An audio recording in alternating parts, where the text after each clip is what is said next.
सुप्रभात बच्चों, कैसे हैं आप सब। उम्मीद है आप लोग बिल्कुल ठीक होंगे। पिछली क्लास में हमने दाहिने तबले के कुछ पार्ट्स के बारे में पढ़ा था, जो कि लव, बद्धी और गट्टा थी। मुझे उम्मीद है आपको इमेज के साथ समझने में कोई परेशानी नहीं हुई होगी। और आज हम अपने आखिरी राइट हैंड साइड तबले के पार्ट के बारे में जानेंगे, जो कि गुडरी है। तो आइए स्टार्ट करते हैं। दाहिने तबले का अंग गुडरी। तबले की पेंदी में चमड़े की गोल माला जिसके ऊपर नीचे से बद्धी गुजरती है, गुडरी कहलाती है। गुडरी से एक और बद्धी द्वारा पूरी कसी रहती है और दूसरी ओर इसके सहारे तबला ज़मीन पर टिकता है। इसमें क्या होता है बच्चों की तबले की पेंदी यानी कि निचला पार्ट है ना, उसका जो तबले का जो नीचे का पार्ट होता है, लोअर पार्ट होता है, वो चमड़े का गोल माला बना हुआ रहता है जिसके ऊपर नीचे से बद्धी गुजरती हुई रहती है, गुडरी कहलाती है। उसको सिंपल है कि उसे गुडरी कहते हैं। गुडरी से एक और बद्धी द्वारा पूरी कसी रहती है और दूसरी ओर इसके सहारे तबला ज़मीन पर टिका रहता है।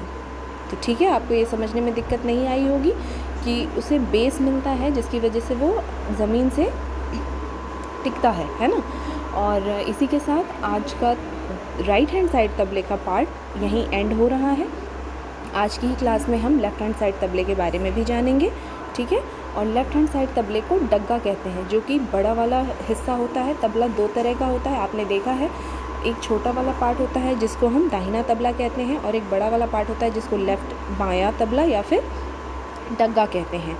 तो उसमें क्या होता है कि सबसे पहला जो है वो है कूड़ी।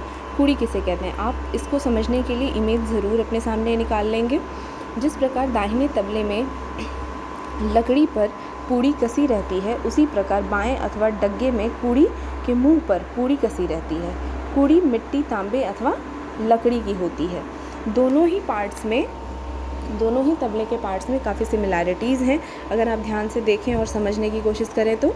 और छोटी छोटी डिफरेंसेस हैं, छोटे मोटे डिफरेंसेस हैं, जिसके सहारे जो आपको समझाने की कोशिश हर क्लास में की जाएगी, ठीक है।